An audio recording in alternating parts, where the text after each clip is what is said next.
Welcome to the Ego versus EQ and You podcast, where we discuss the key aspects of emotional intelligence and ways to apply it in everyday living. Now let's work together to make common sense more common. Welcome back to the Ego versus EQ and You podcast. And today we're going to talk about something we're calling the scoop.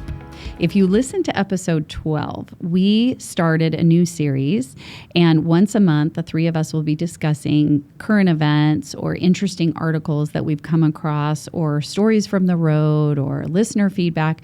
So feel free to send in anything that you think would be interesting or helpful to learn more about. We've all brought different things to discuss today. So for this show, I think, Steve, you found an article that was interesting on emotions.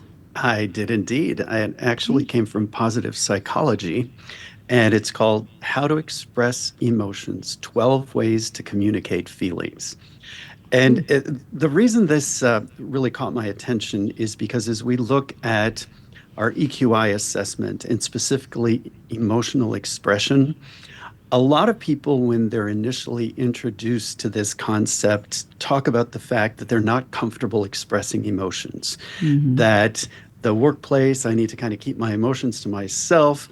And the fact is, we all express our emotions, like it or not. They come out one way or another, sometimes in silence, sometimes outwardly when we're very frustrated over something. So I found this very interesting. And also the fact that this article separated emotions from feelings and moods, which was an interesting concept to me. So the emotional cause is a specific situation where there's an external stimuli, okay, which causes an emotion.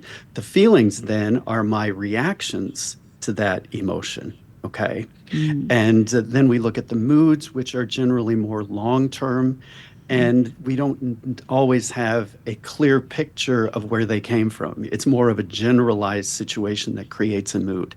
So I found that really very interesting. And then we add communication style to that.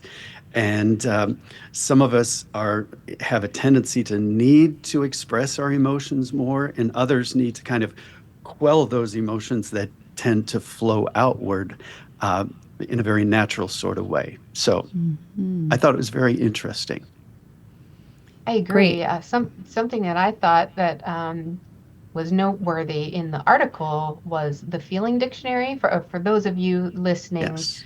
I highly recommend to check this out. There's a lot of great visuals, a lot of great charts and data in this particular article.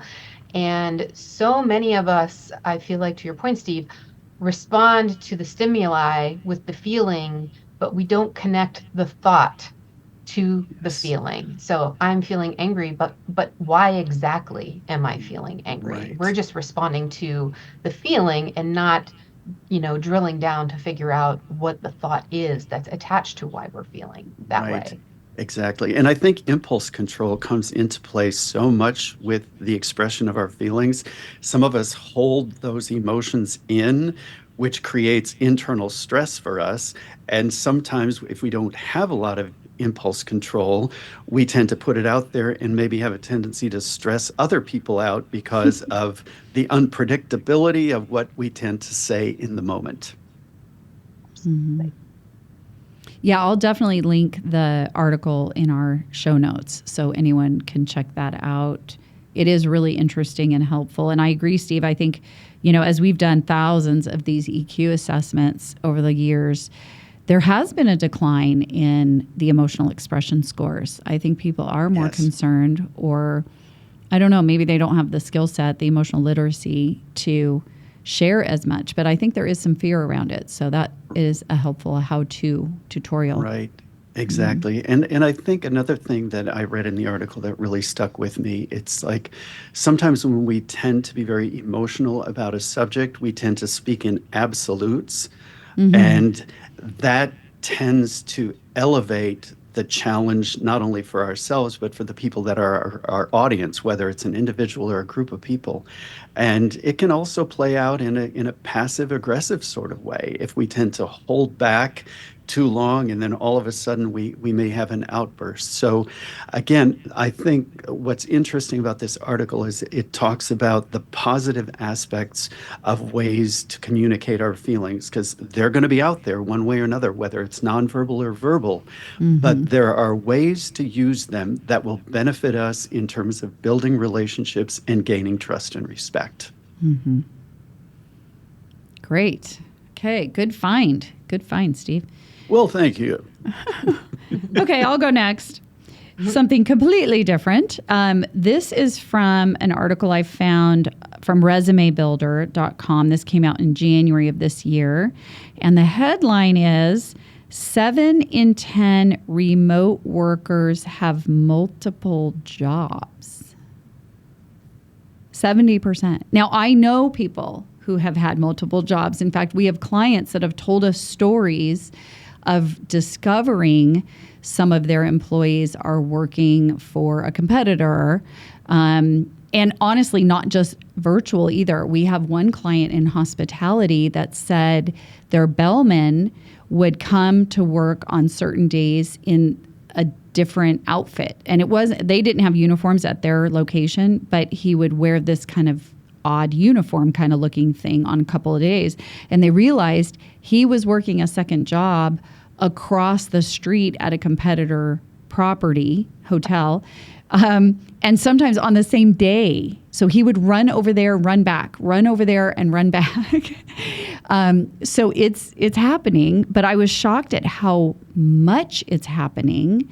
It says 37% of remote workers have a second full-time job, and 32% have a side hustle.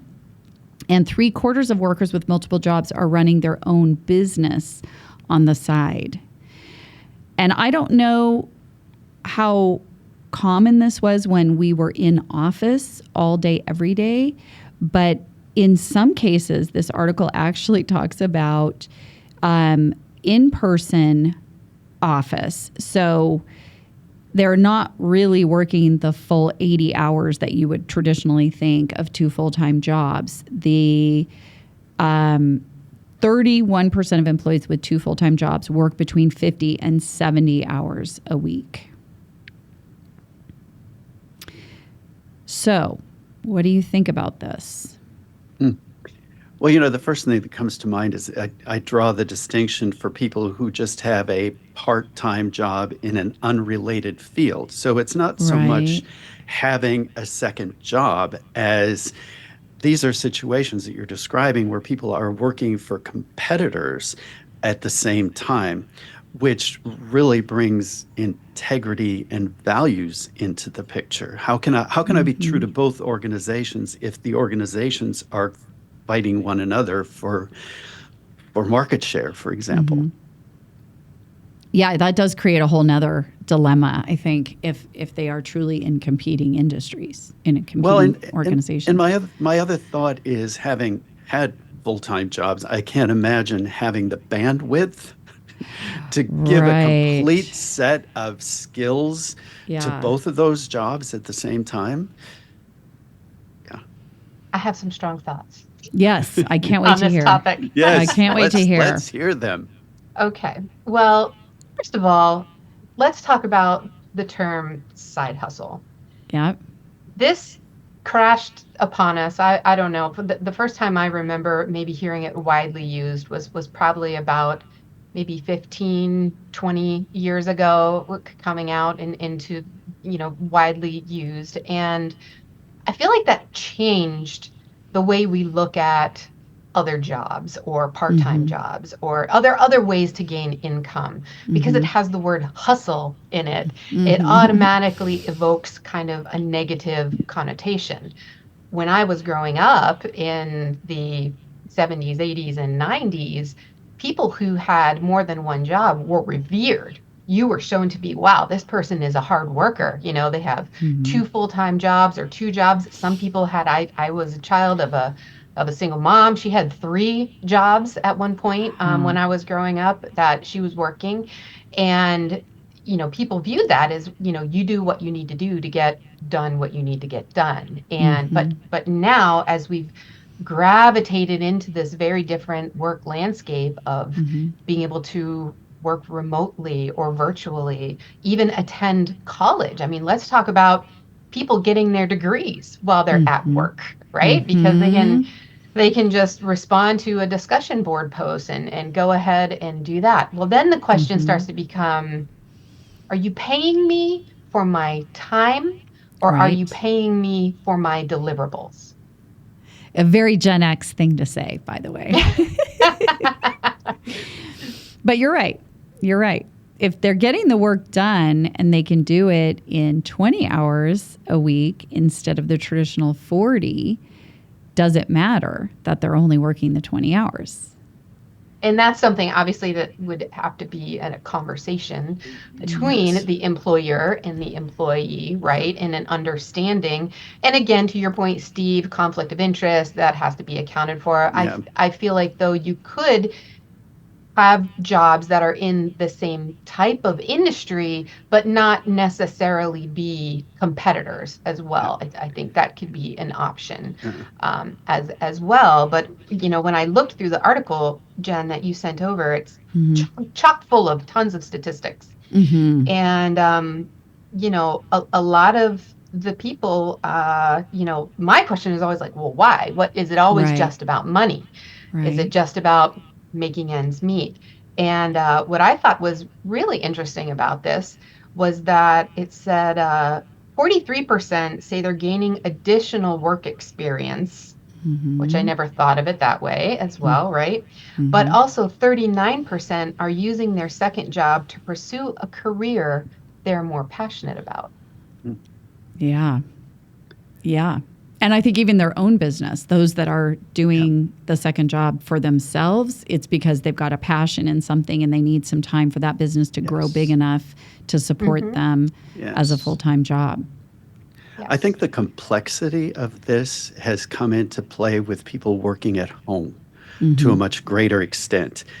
Back in the day when everyone was in the office working 40 hours, it would be much more challenging for me to carry on a second job at the same time as it is if I'm at home and I can run several computers and do all sorts of things that allow me to work without being observed by someone who's in the same place as I am.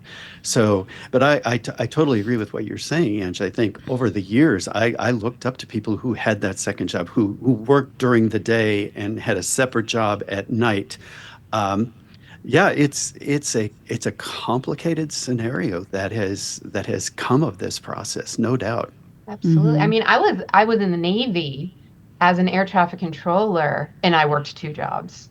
Wow. And now, did the Navy, were they okay with it? Yes. Okay. Yep. So I think that's another difference is if you're working for a company and they know you've got a side business that's your own personal business and they're like, whatever, we don't care. Versus I was not involved, but I was observing a whole chatter on LinkedIn by an HR person who had a second job and kind of came out and said she ran 2 full-time positions at 2 organizations. She did put in her full 80 hours. She said it was more like almost 90 hours a week, but she had personal reasons for wanting to work a lot. And she dedicated herself to it. After, I think, a year, she said, I just totally burned out on it. I couldn't do it anymore. And I asked her, did the companies know about each other? And she said, no, of course not. Definitely not. They would not have liked it. And in the end, I didn't care if I got caught because I would just, only lose one job. I'd still have my backup job. So I think it's also different if we're trying to deceive an employer about this. Or we have to lie because we have to miss certain meetings because we're already committed to something else at the other job. I mean, I think that's where we run into a little bit of trouble supporting something like this. I can also see doing it for a period of time, but the question is, how long can you maintain without burning yourself out, without creating a scenario where you can no longer manage what you created? Yeah. Yeah. And in full disclosure, I guess I should say, guess what I did during COVID? I started another business. So I have also been running a second business here since COVID. primarily Yes. financial reasons. But anyway, Yes. I digress. So yeah, I can't come out and say I'm totally opposed to this because I am guilty of this myself. Okay, Yeah. well, thanks for the input. I appreciate that. And I want to leave enough time to hear from you, Angela, and what Oh, you uncovered. yes. And actually, burnout, Steve, that was a great segue into my article. And actually, you know what? I lost the title of my article, but it is about servant I think leadership. is servant leadership dead or something, isn't Yes, it? it's Yeah, servant Right? leadership is broken. yes, it's Here's what to broken. do instead. Yes, thank you very much for that. And so let's talk about servant leadership. This is something we do a lot of coaching. We hear this a lot Mm, with many of our coachees, people who are in leadership positions, management positions, supervisory roles, even those who have influence without title, which we're seeing more and more of all the time. And that's mhm, somebody who has no direct reports.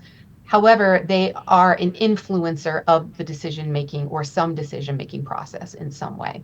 mhm, And the term servant leadership was actually coined back in the 70s, mhm. which I did not know. And that is quite some time ago now. I don't know what this says about me, but let's just say it was a few decades It was ago, in one the or two. It's been a while. 1900s. Yes, back in the 1900s. And so again, as we've spoken already, the landscape has changed a lot.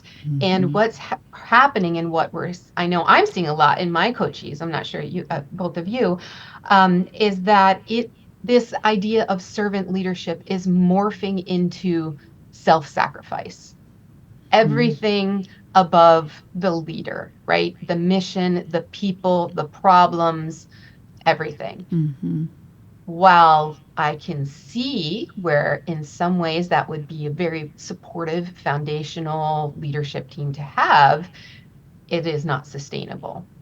mhm, And we're seeing a lot of burnout, a lot of fatigue, and people are grasping at ways to try and mitigate some of this burnout and fatigue. So there's my lead in. Um, I'll let you guys speak now.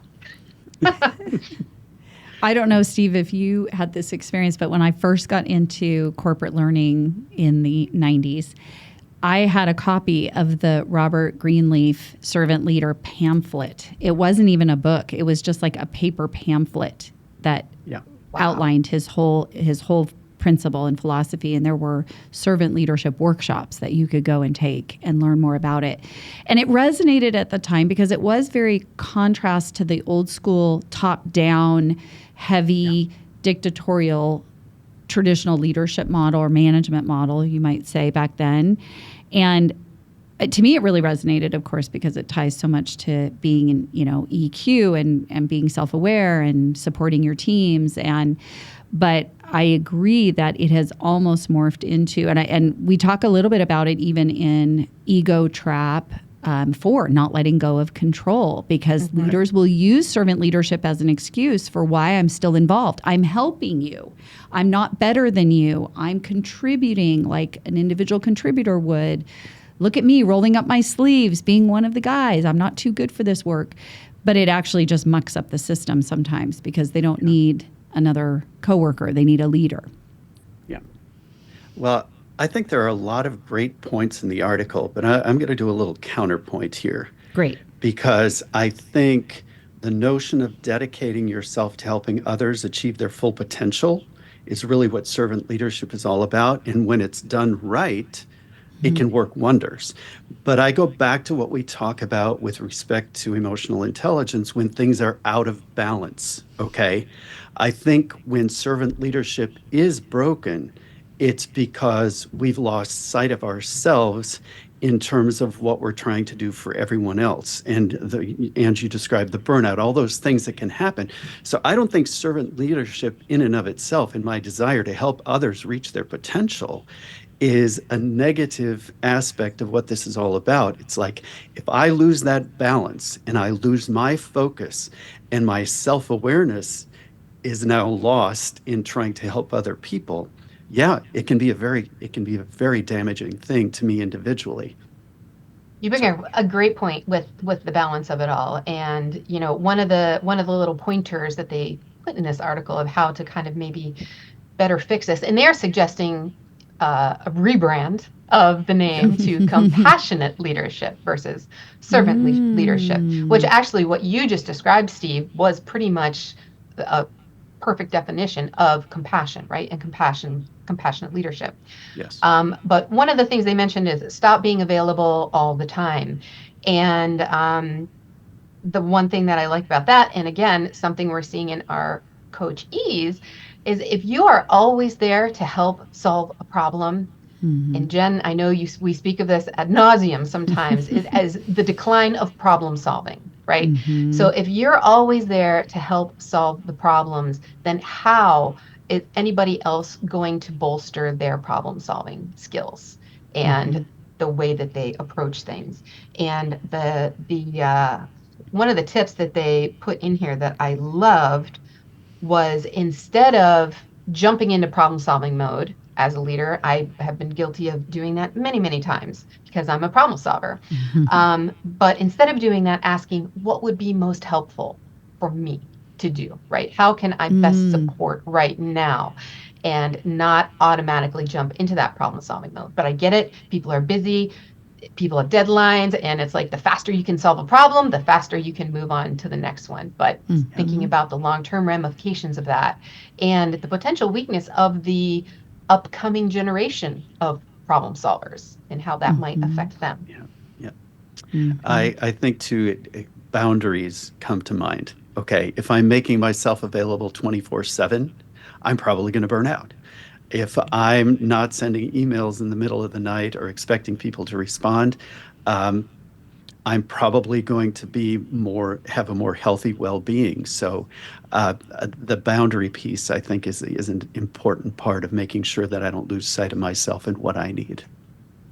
Absolutely. They speak about focus hours, right? Scheduling hours throughout the week where you don't take calls, you don't respond to emails, where you're just doing what you need to do. I call that hour of power. I had a coachee once who told me that he would get up very early in the morning and hours before everything kind of started getting going, and to have his hour of power. And he was a firm believer of it, and he got so much done. And the challenge these days that everyone is facing, though, are these kind of global organizations in all the time zones. And you can't just say, oh, well, if my workday starts at 8, I'm going to get up at 6 and do, an hour, 90 minutes worth of work before everything starts kicking off. Because it's like, as soon as this side is awake, then these people are awake, then these people are awake, and on and on and on it goes. So it can be a challenge for sure to carve out that time. Yeah, I agree. And I think the work from home has also sort of blurred the lines.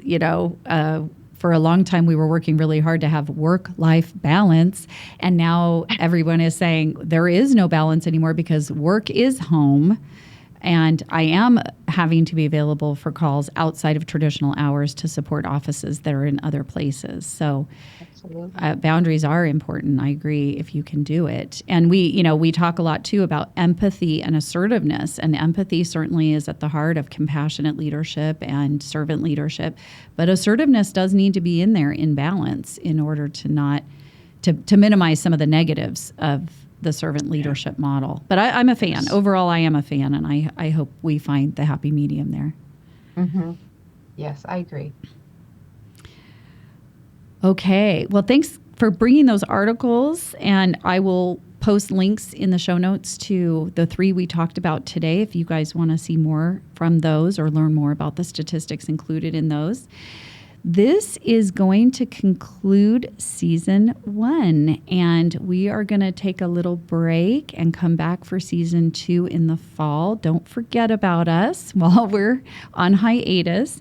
One of the fun things about doing this podcast is we have a lot of flexibility. So we're open to feedback. If you've listened to season 1 and there's some topics you want to learn more about, or applications of EQ that we haven't discussed yet, or you have challenges that you would like some anonymous help with, please feel free to write in. We'd love to hear from you. Podcasts@jenshirkani.com is where you can reach us, and we will catch you in season 2. Thanks for joining us today on the Ego versus EQ and You podcast. If you liked this episode, be sure to follow us or subscribe on your favorite podcast platform, and please share our show with others. For questions or future topic suggestions, please email us at podcast@jenshirkani.com. Until next time, keep using your EQ and show ego who's boss.